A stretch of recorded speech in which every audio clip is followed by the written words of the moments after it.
একটি ছোট গ্রামে থাকতো গরিব ছোট্ট পাপ্পি টিনু।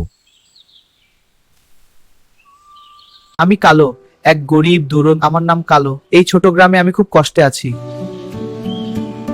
কালুর কোনো ঘর ছিল না, খাবারও জুটত কষ্টে কষ্টে।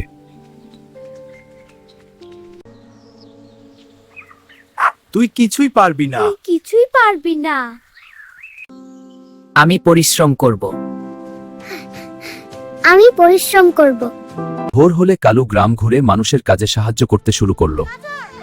এই যে ঝাড়ি খাইলে সাহায্য করব। কেউ মাঠে গেলে কালু তাদের পাশে থেকে পাহারা দিত।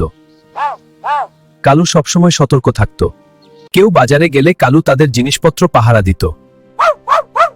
দেখো কালু কতটা সাহসী।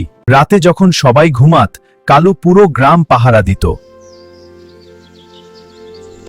দিন যায়, রাত যায়, কালু থামেনি। সে কাজ করেই গেছে। আহারে, কালু কষ্ট করছে। দেখো কালুর পরিশ্রম আমি লক্ষ্য করছি। একজন তাকে খাবার দিল, আরেকজন আদর করলো। খা ছোট্ট বন্ধু। আহ, কি সুন্দর। দেখো কত খুশি হয়েছে। একদিন এক বৃদ্ধ নিজের হাতে গাছ কেটে কাঠ দিয়ে কালুর জন্য ছোট একটি ঘর বানিয়ে দিল। এখন কালুর জীবন একটু একটু করে বদলাতে শুরু করলো। ওই গ্রামে রাইতে সবাই ঘুমাচ্ছিল, কিন্তু কালু জেগেছিল। জাগো, চোর এসছে।